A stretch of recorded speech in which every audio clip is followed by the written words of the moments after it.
Hey, what's up, everybody? Good morning here in Miami. Good afternoon and good evening, and wherever you are around the world. Give me a thumbs up and just say hi. Let me know you're in here. Yeah, great to see everybody. And just so you know, if the Zoom room gets filled, I have set it up to live stream on my Facebook page. So if you have friends texting you that you wanted to watch together and they can't get in, would you please let them know? Just find my personal page on Facebook and join us over there. See how my light is doing here? It's kind of cloudy in Miami today. So let me take you back a couple of decades. This time of year, but a little bit earlier because it was, and I know the exact date because it was Christmas Eve. So I was over that way staying at the Miami Airport Marriott on Christmas Eve, and I had a journal like this. Not this particular journal, because the journal I have put it in a place that nobody in the world can ever find it except me. Because on that Christmas Eve, I was staying at the Miami Airport Marriott because I was at the end of of a recent breakup. It was the 11th negative dysfunctional relationship in a row that I had experienced in my life. So I was going through all the trauma and the drama of ending that relationship and knowing that it was just like the relationship before that and the one before that and the one before that, literally 11 in a row. And why I had the journal is I was writing my suicide commentary.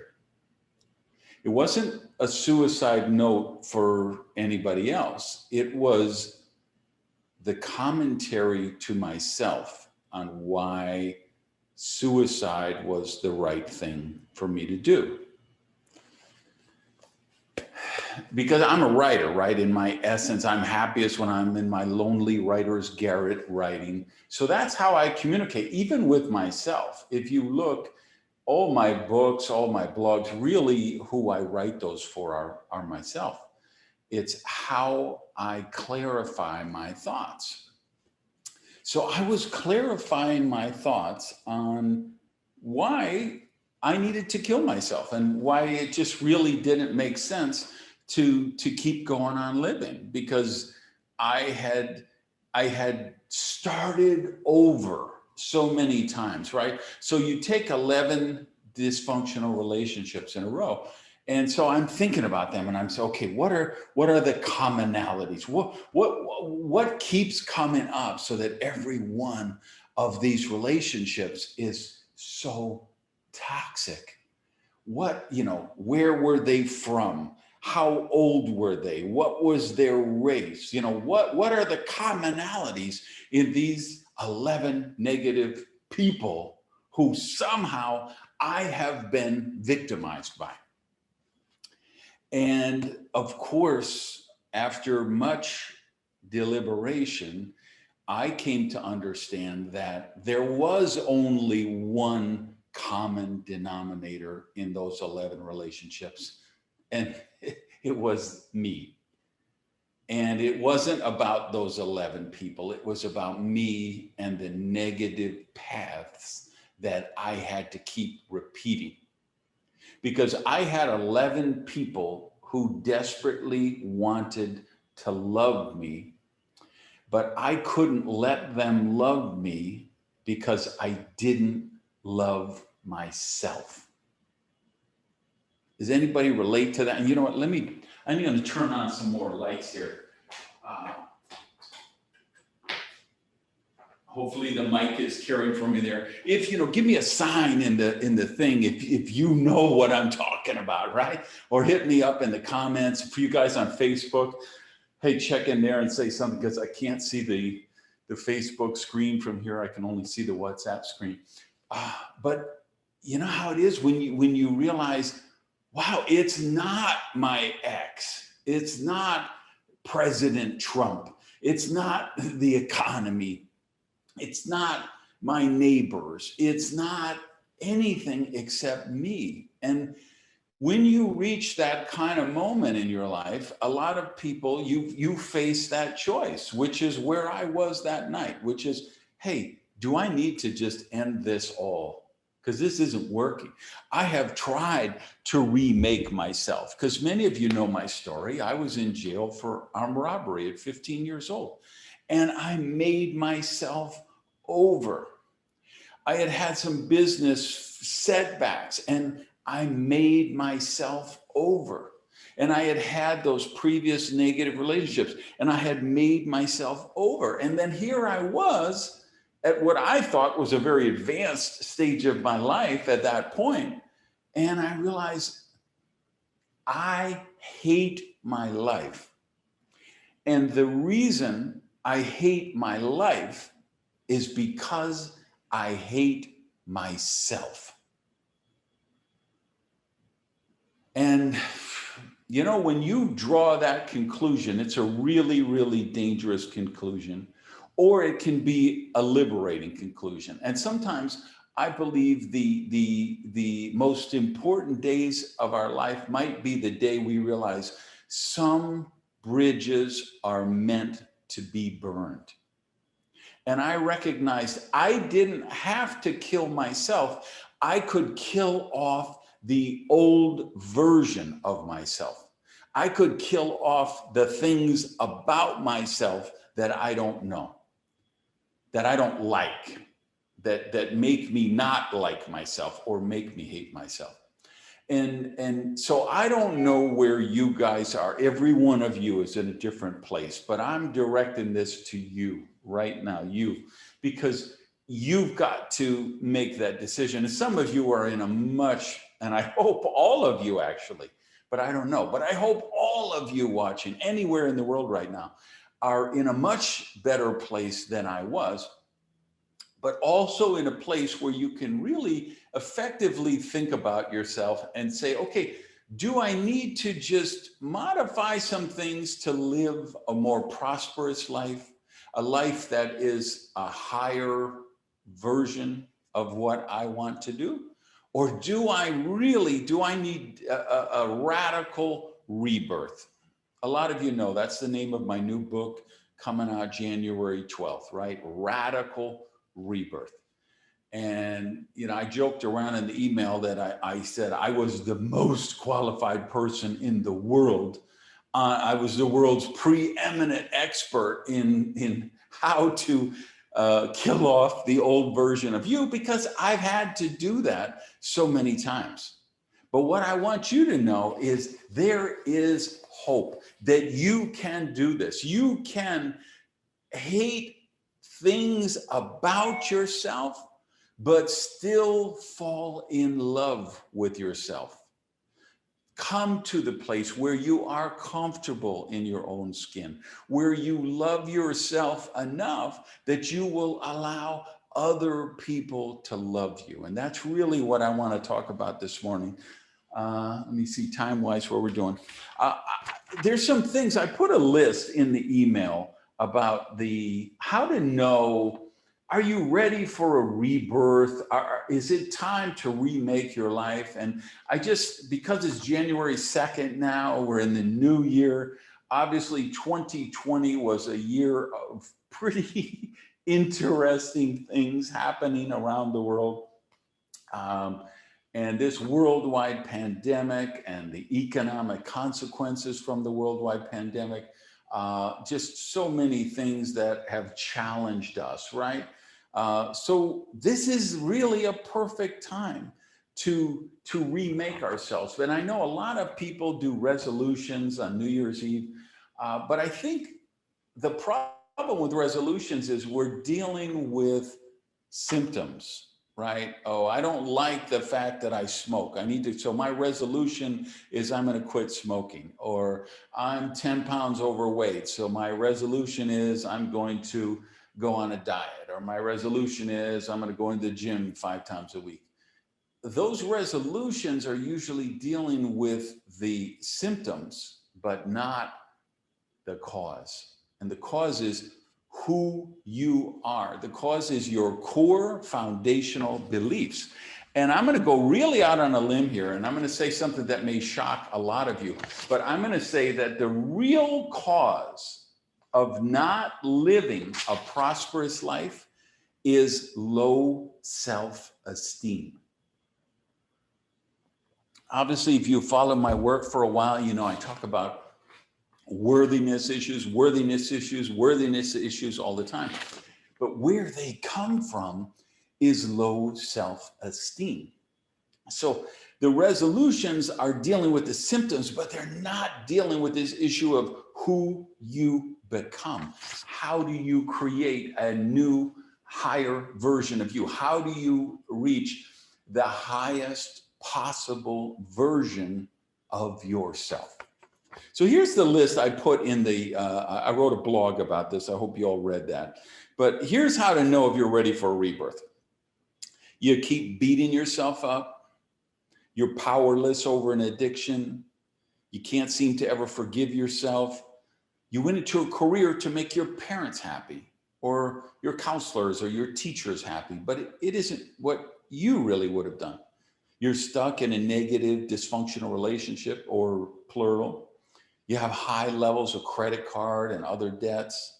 You make decisions on social signaling. I'm going to buy a Lexus because that will impress my neighbor.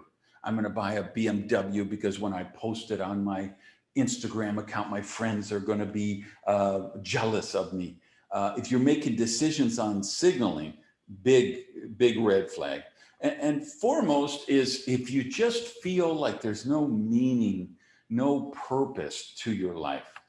So how do we deal with that? I think you've got really the premise of the book, and this is the premise we're going to do. And you know, I hope you know, this is the inaugural session.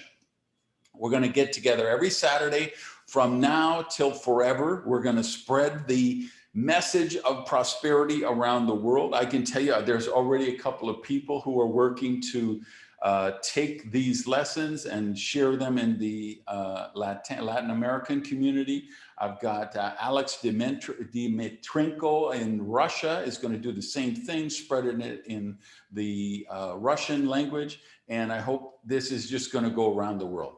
And like I say, literally, I have a huge vision for this. I think the people who are taking their vacations on the moon will be able to experience this service one day. And if Elon Musk does what I think he's capable of doing, maybe, may not be me, and maybe one of you is leading these celebration services on Mars one day, right? Where we know there is prosperity everywhere in the universe, but we know it begins with us. So where do we go to recreate? So you make the decision, which is, okay, I hate my life. I hate myself. My life sucks, which is where I was when I was sitting in that depressing room in the Miami airport mirror. What had happened, so I broke up, right, the relationship, and I said, you know, I want to be a good guy. So you keep the house, you keep all the furniture, you keep everything, I'll pay the bills. I have all these frequent flyer miles because I'm a professional speaker. So I cashed in my frequent flyer miles and I moved into the Miami airport Marriott, which has a view at that time of a parking lot and dumpsters and I mean, just the most depressing place you could ever spend a Christmas Eve by yourself crying in your journal, right? So you decide, okay, am I at that point where I need to kill off the old me? Or hopefully you're at a much higher level of consciousness and you say, hey, I've done some good things. I've created some, I have some beautiful children. I have a wonderful family, or I have my health. I've done some amazing accomplishments, and I know there's higher levels I can reach. So maybe you don't have to kill off the old you. You can do what I later could do, which was, I feel like the first 2 or 3 rebirths I had to do, I was running away from the old version of me that I hated.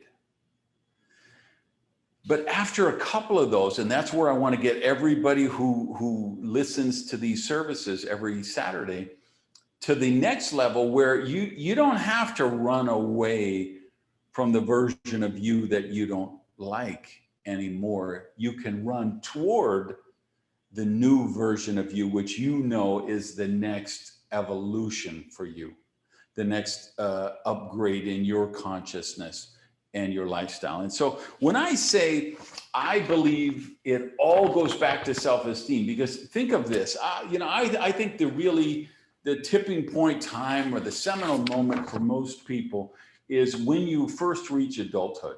You're 18, 19, 20 years old. You're making a decision. Maybe you're going to college, or you made a decision not to go to college and you're entering the workforce, right? So you have a certain level of self-esteem at that point. So think about if you're 18 or 19 at that point and you have a low self-esteem. You think good things happen to other people. You expect bad things to happen to you. You don't expect to be healthy. You don't expect to be happy. You don't expect to be wealthy. How do you think your life will play out if that's the vision you have for your future? If that's the vision you have for yourself? Now, picture you're 18, 19, 20 years old, and you have a really high self-esteem. You love yourself. You're comfortable in your own skin. You like yourself, right? You allow other people to like you and love you. And you expect to be healthy. You expect to be happy. You expect to be wealthy.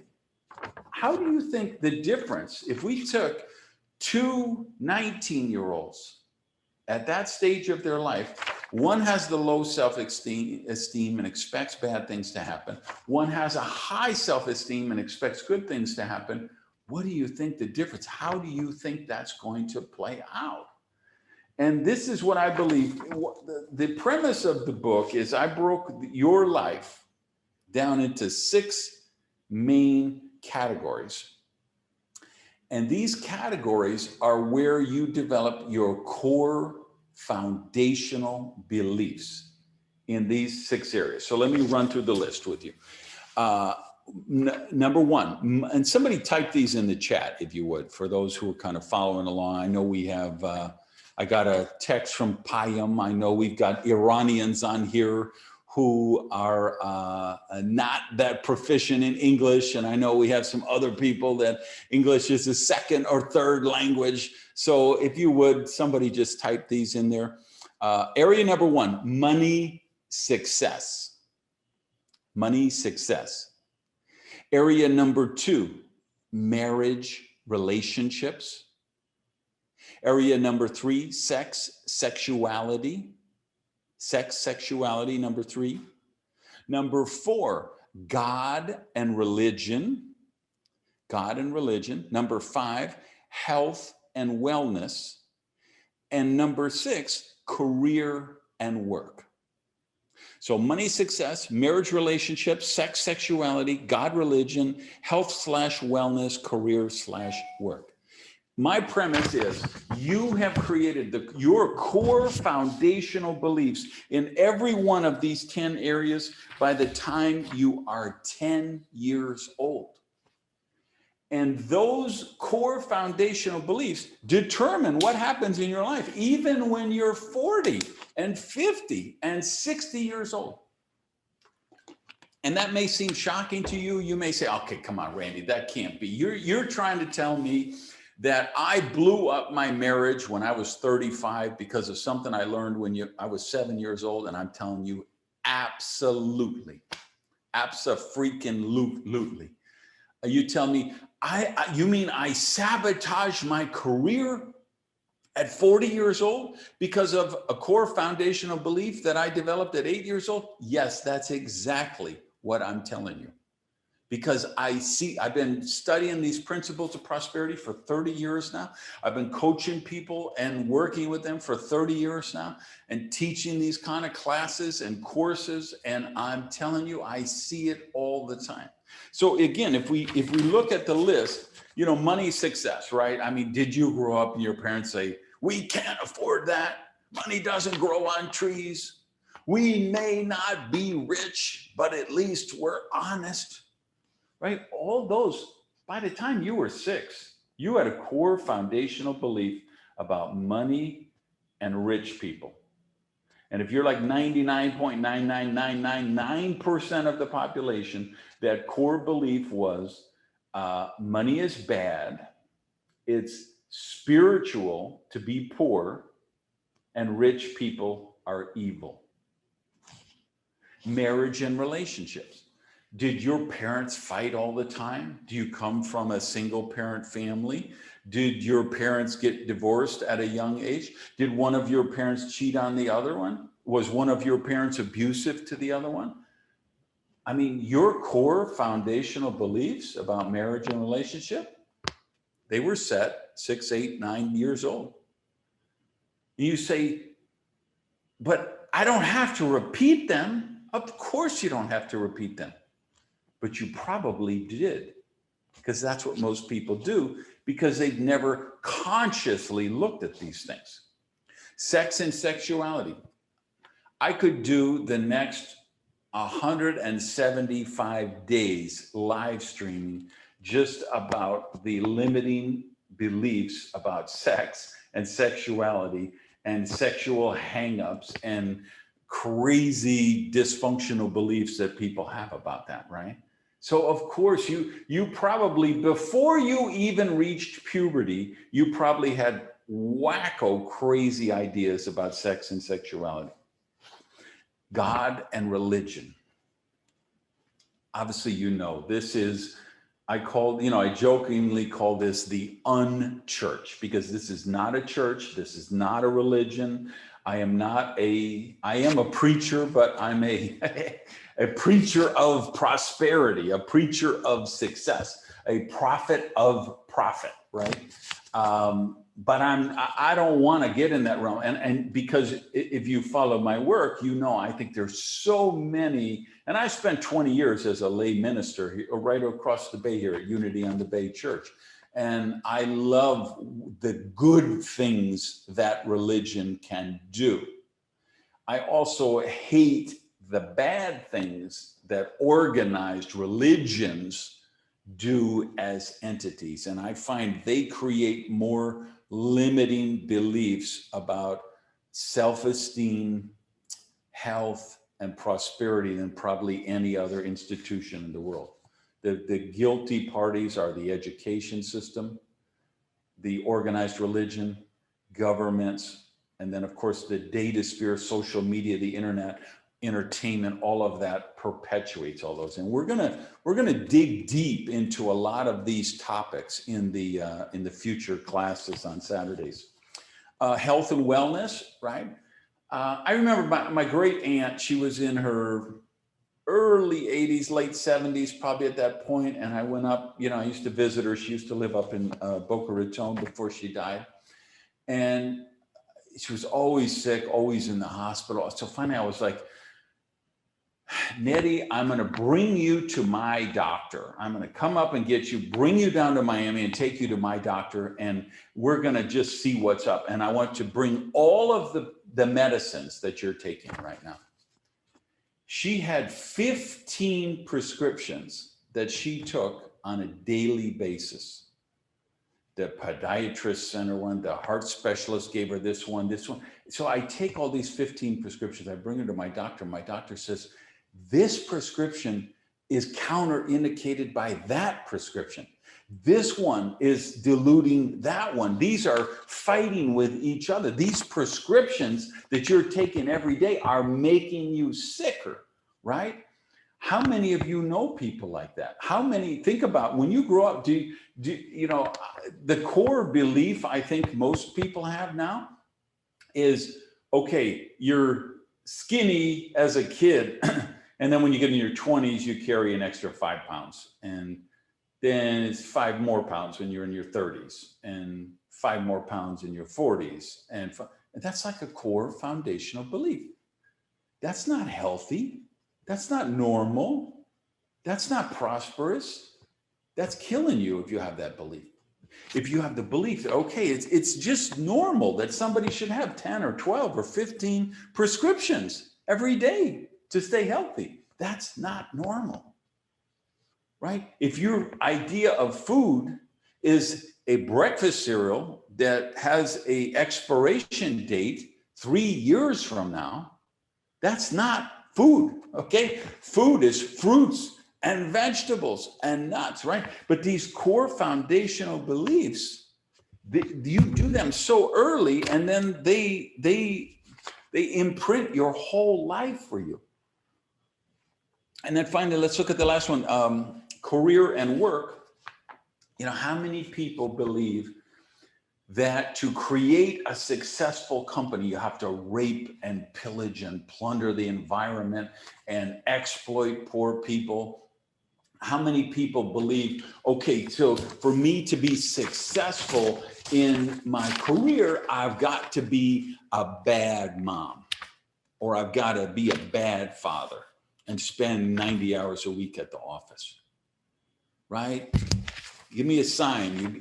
You hear where I'm coming from? Do you see how these beliefs can just sabotage your whole life? So that's how you got here. So whatever, oops, I'm bumping the mic. Wherever you're at right now, understand this is those beliefs that you got at 7, 6, 9 years old are still affecting you at 30, 40, 50, 60 years old. And that's what we're going to explore every Saturday in these lessons together, right? Here's what the process looks like.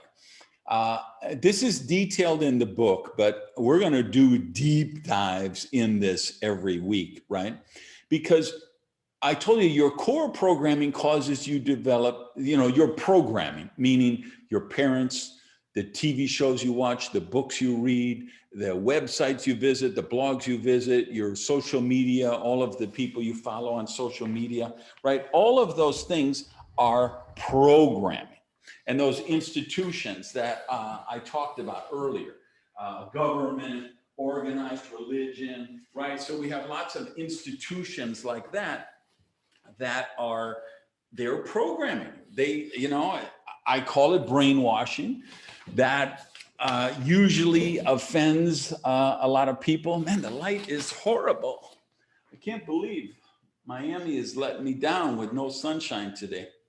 So, you know, this really is programming. So you're getting programmed 24 hours a day, 7 days a week. And it's not good programming, right? It's that money is bad, rich people are evil, it's noble to be poor, it's spiritual to be poor. These are not beliefs that serve you. And as a result, they create a vision for you. And here's the thing I want you to understand. Let me see how I'm doing time-wise. Your vision is the life you're living right this moment is the result of the vision you have for yourself. Whatever is going on in your life right now, if you know you're watching this from a hospital bed, if you're watching this from a penitentiary, if you're watching this and you're about to win the Grammy for Best New Artist, if you're watching this. Now, I get things happen, right? There are certain circumstances that happen to all of us that we have no control over, right? If a meteorite comes out of the sky and lands on my condo right now, I don't have any control over that, right? So there are things like that we don't control. But it's simply shocking how much we do control about our lives. So when I tell people that where you are right now is the manifestation of the vision that you have for yourself, it might piss you off. It just might. And I'm sorry if it does. No, I'm not sorry. Let me not affirm that. I'm glad if it does. Because maybe if it pisses you off, that will be the wake-up call you need to say, okay, wait a minute. I need to accept reality here. I need to accept the reality that I have had a negative vision for my life, or I have had a new, because the pushback that I get from people often is, well, I don't really have a vision. You know, that's my problem. I don't really have a vision. But that's not true. Everybody has a vision. What you've got to understand is there are three different kinds of visions. There are, let me just check in if they're okay. Good crowd here. Let me make sure there's no, I'm checking if anybody had trouble getting in or whatever. Okay, move that. There's a positive vision. That's what most people think of. Oh, yes, I have a positive vision, right? But there's also a negative vision. Those are the people that expect bad things to happen. And then there's neutral vision. And there are billions of people with each of those negative and neutral visions, right? They're the people, life's a bitch and then you die. You know, they're always waiting for the next shoe to drop. They expect that bad things happen and that good things only happen to other people, right? Then there's the neutral vision, which is, hey, just keep your head below the cubicle, don't make any waves, and just get through the week. And then at, Friday night, you can just, you go to Pizza Hut and, binge, get your 12 pack for the weekend, get your Netflix, and then you just binge out all weekend watching stuff until, I'm trying to get better light here. I'm going to see. Let me see if I can move this. Let me put down. I don't want the sun in my eyes, but I'd like to get a little light for you guys. And did I clean my kitchen? How's my kitchen? Do I look like a slob? Okay, my kitchen's good. Well, I'm glad to hear that. Right, so you've got one of these kind of vision. You've got a positive vision, a negative vision, or a neutral vision. And that vision is determining your daily habits and actions. People who have a negative vision, they don't jump out of bed and do cardio in the morning. People who have a negative vision for themselves don't eat healthy. People who have a negative vision of themselves, they don't pursue bold, daring, and imaginative goals. They just don't, because they don't expect good things are going to happen for them. So they don't try for those. This is why I say this level of self-esteem, I just think the self-esteem is the undiscovered mystery of prosperity. And why I started this ministry of prosperity is because I know, I call my business Prosperity Factory, because I believe prosperity can be manufactured. I believe there is a formula that you follow. If you put together the right ingredients, if you follow the right process, you can improve your self-esteem. And when you improve your self-esteem, you will manifest more prosperity. So let me give you the process of what got you to where you are at this exact moment in the space-time continuum. Step one, your programming causes you to develop core foundational beliefs in all those 6 areas that we talked about earlier. Your core foundational beliefs determined what type of vision you have for yourself. Is it positive? Is it neutral? Is it negative? That vision determines your daily habits and actions, and then your daily habits determine your destiny. And this is why you're going to see the core foundation of everything we talk about in all of this is going to be you as a co-creator. That I believe you can co-create your life, your prosperity. Let me bring this down. Give me a thumbs up or just say hi, something in the chat. Give me an amen, give me a yo, give me something. Let me put the chat here so I can see it. All right. All right. Lots of feedback there. You know what I'm talking about. Okay. Let me move that. All right. So now, how do we get you to where you want to be? That's what we're going to do is we're going to reverse engineer the process of what got you here. Right? So now step one is we're going to elevate your programming and transform your core foundational beliefs. That's what we're going to do every Saturday. This is about elevating your programming, right? To change we're going to transform your core foundational beliefs about money, about sex, about work, about health, all of those 6 areas. We're going to find the limiting beliefs that you have in those areas, and we're going to blow them up and replace them with positive beliefs, with beliefs that empower you, with beliefs that I believe are the truth, the real truth, because I believe you were born to be healthy, happy, and prosperous. Charles Fillmore shocked the religious community when he said, poverty is a sin. And I blog about that frequently, and I shock people and I alienate people and I piss off people when I say that.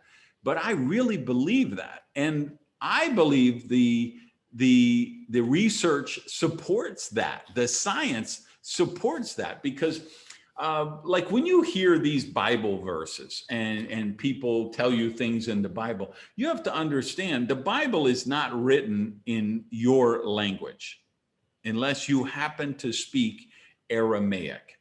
Okay, if you speak Aramaic, beautiful. The Bible was written in your language. But if you don't speak Aramaic, that's the language the Bible was written in.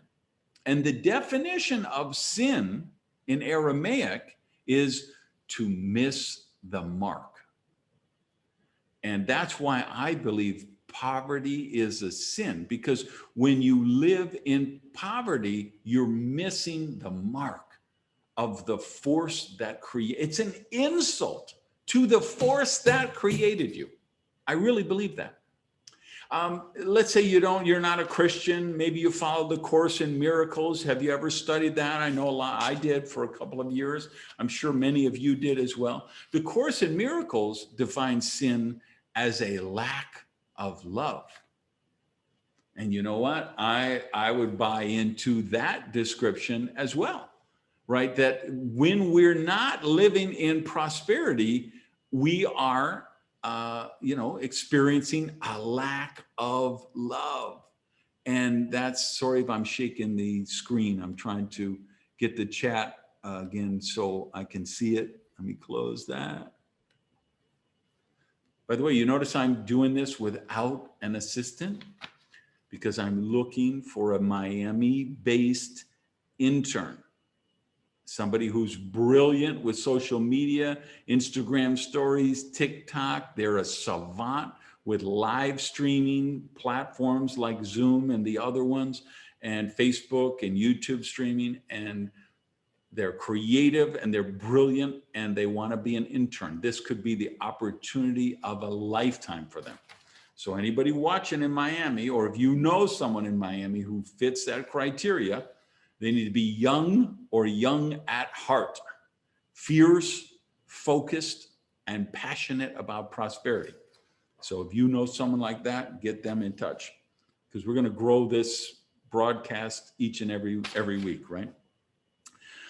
So now we want to we're re-engineering, reverse engineering the process. So we elevate the programming through this and, other things, podcasts you listen to, books that you read. There are ways to elevate and counter program against the negative programming you're receiving, right? So we transform your core beliefs. Once we transform your core beliefs, you upgrade your vision. Once you upgrade your vision, you upgrade your daily habits. And when you upgrade your daily habits, that's how you create your destiny. That is how you have a radical rebirth.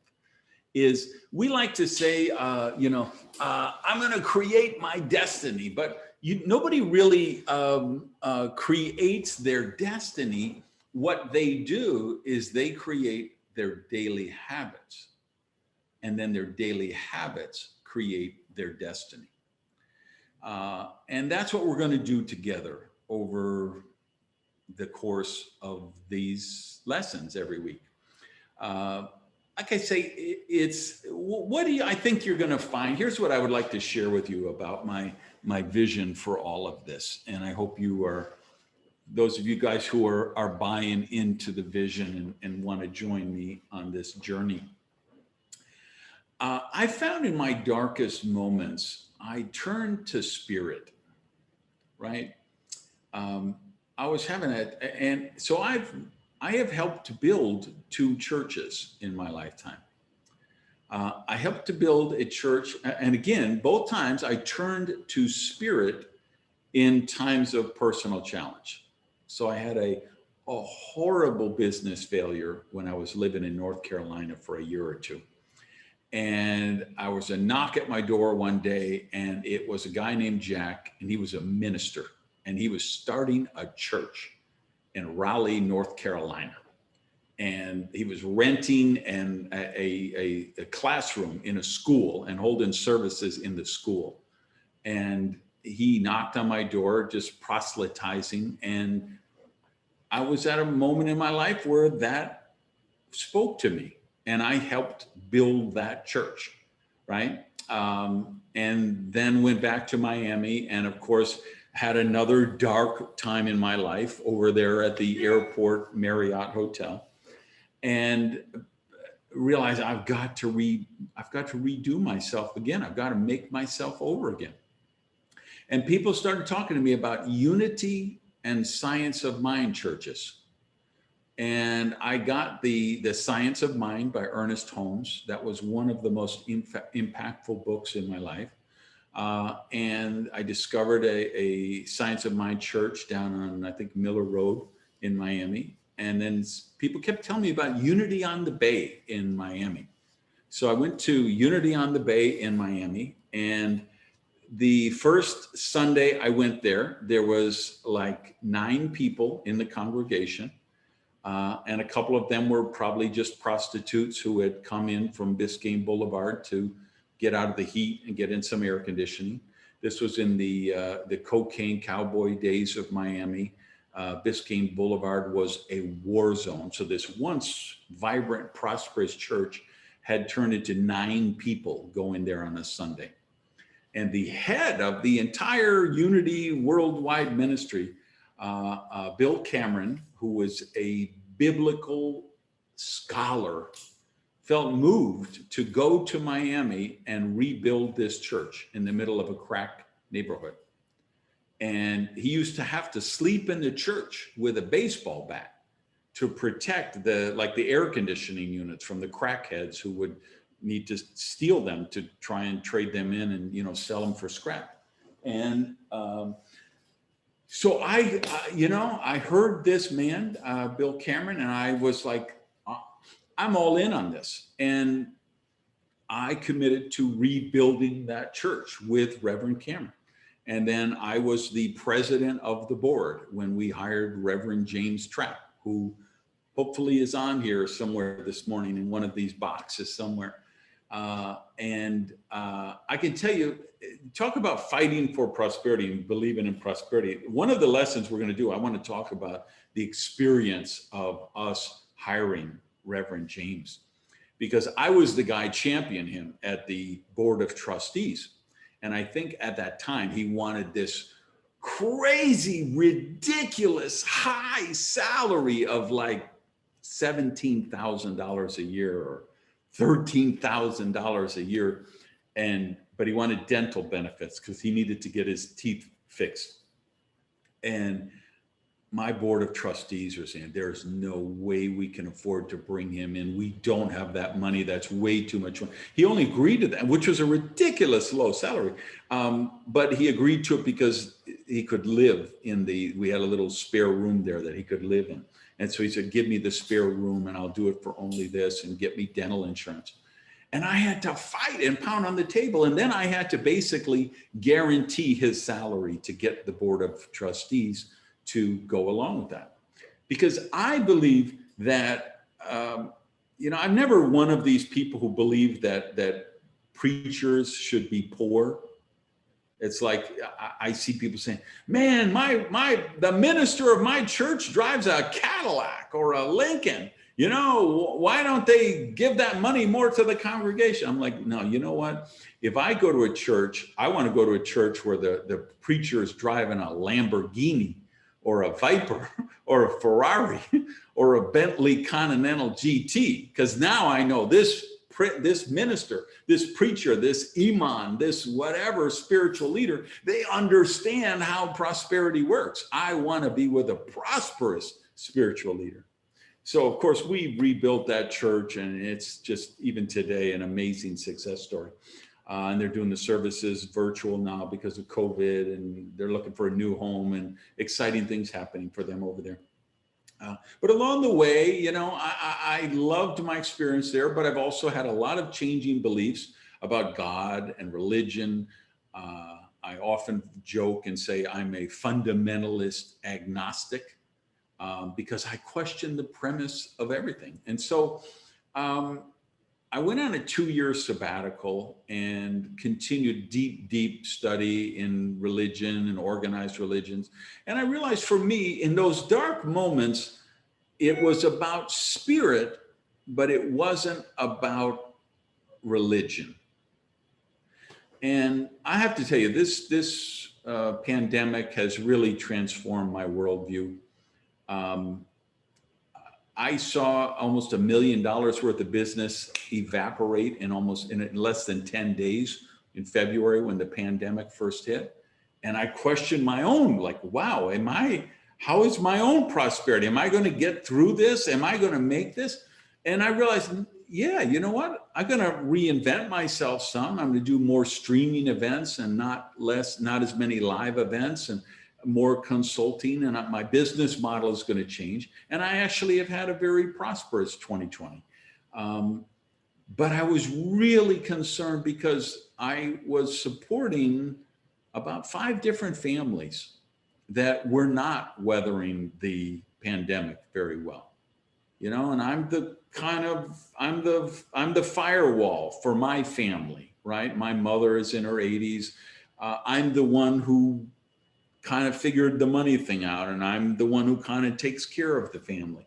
And I feel a real responsibility for that. And then other people, if you live in Miami, a lot of people who are undocumented and they don't get government aid and government programs, and they're under the radar, and they're good people working hard, and they needed support, and I was supporting them. And my housekeeper and my assistant Lornette has been with me for 30 years almost, and I wanted to make sure Lornette right. So I just felt like I don't think I've done my job right teaching the principles of prosperity, because there's too many people in the world who still aren't manifesting the kind of prosperity they should. They've not been able to get the money thing out of the way.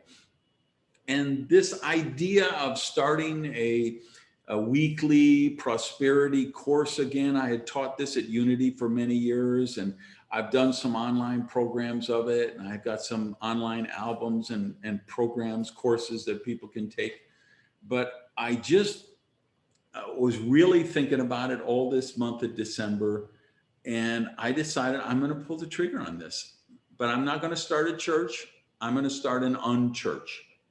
I'm going to build this as a for-profit. This is just part of my business model of teaching prosperity, which I've been doing for 30 years with my podcasts and my blogs and my YouTube channel and my speeches and my coaching programs and all of that.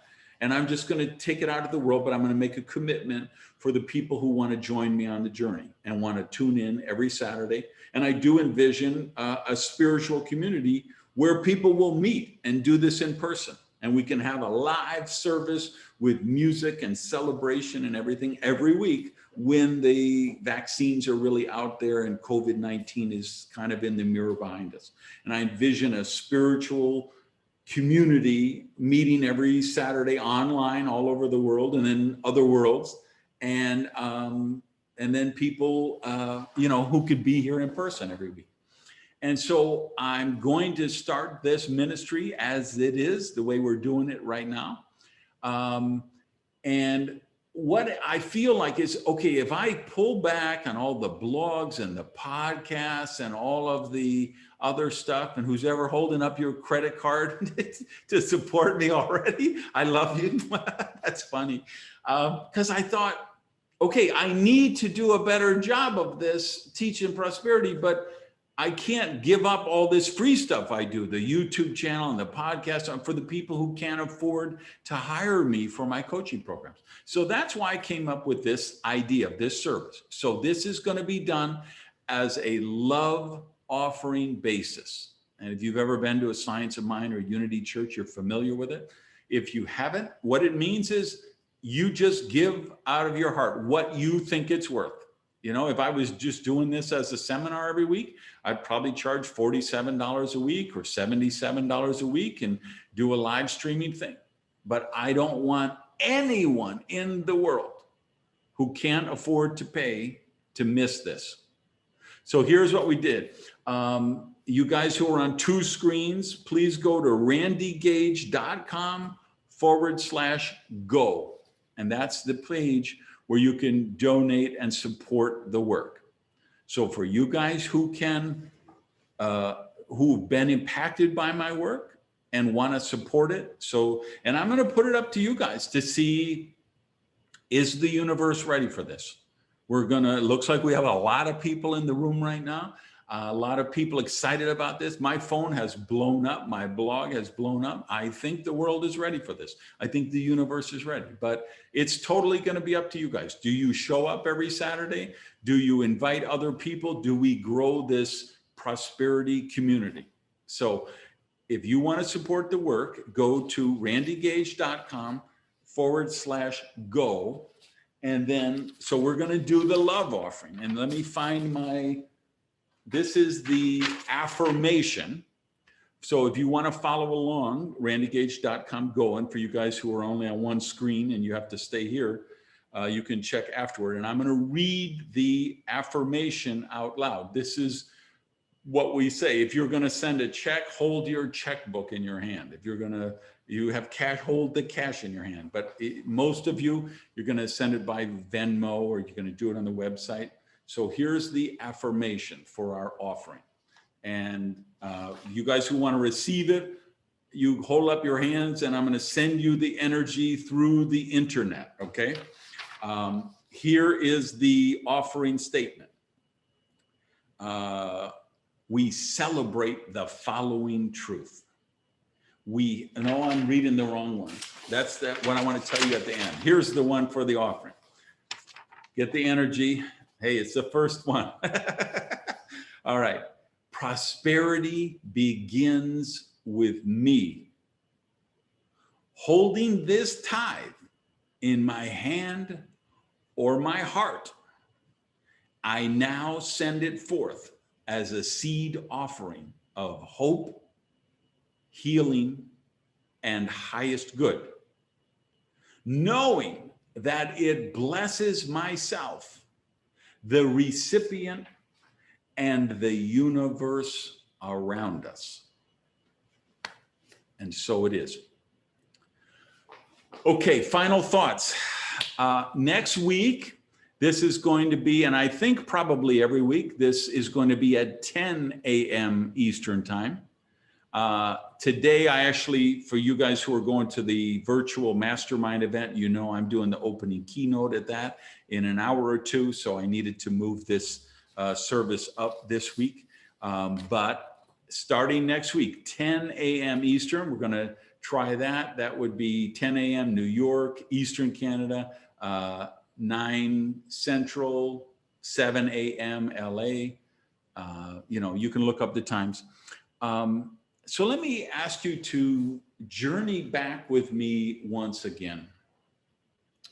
But this time, not to the airport Marriott and me on Christmas Eve, but I want you to journey back to your darkest moment. The dark times for you, the time when you really were questioning your future, yourself, how you felt about yourself, your prosperity. That might have been 15 years ago. That might have been 15 minutes ago. But I want you to go back to that place and recognize that you're still here. You still made it. And remember, the real lesson that I learned at that airport Marriott was I didn't have to end my life. I had the option to end the things about myself that I didn't like, that I didn't love. And that's the opportunity you have. You really can create a radical rebirth for yourself. And it's not about you reach this certain destination, because it's not about the destination, it's about the journey. You know, my friends joke around because, you know, I have people who've seen what I'm doing. Like I say, my phone just blew up when I announced this on my blog the other day. And people joke like, okay, is this your 4th midlife crisis or is this your 5th midlife crisis? Because I'm having trouble keeping track. And I say, I don't know, it's probably the 5th one. And so friends will say, well, are you hoping that you finally figured it out this time? You know, did you think you finally got it right this time? And my answer is always the same, is no, I certainly hope not. Because I look forward to redoing myself another 4 or 5 times on this, while I'm still on this planet, or maybe another planet. I believe that that's what a prosperous life is about. And that's the principles we're going to study every Saturday. The principles of prosperity, free enterprise, and generosity. Because I believe when we take the principles of prosperity, free enterprise, and generosity, that's what creates a prosperous life of hope, healing, harmony, health, highest good, where this state that I like to call divine discontent, where you live in gratitude for the blessings you have, yet you still have the desire to do, have, and become more. Emily Cady used to say, when you had a desire, that's God knocking on the door saying, hey, there's more for you. And again, this is not a church. It doesn't matter to me whether you believe in Jesus, Buddha, Allah, the universe, nature. The labels mean nothing to me. This journey together is about becoming the highest possible version of yourself. And then again, here's the affirmation I would like to leave you with, and it's on that randygage.com go page, the offering statement, the affirmation. And then remember, next week will be at 10 a.m. Eastern. But for those of you who can't read it, I'm going to speak it out loud. This is and if you can see that and you're on 2 screens, then say it together with me. Prosperity begins with me. We celebrate the following truth. We have prosperity because we choose to accept it. We circulate prosperity joyfully, lovingly, and gratefully. We become prosperity by generous daily living. Prosperity surrounds us everywhere in the universe, yet we know prosperity begins with us. And like Emily Cady said, I believe that desire is the natural form of prosperity. I think it is the force that created you knocking on the door, saying you can do, have, and become more. And that's what this journey is going to be about every Saturday. So thank you all for tuning in. Please tell your friends about this. Share this in all your social media. Let's get this message out there to the universe. Love you guys. Peace.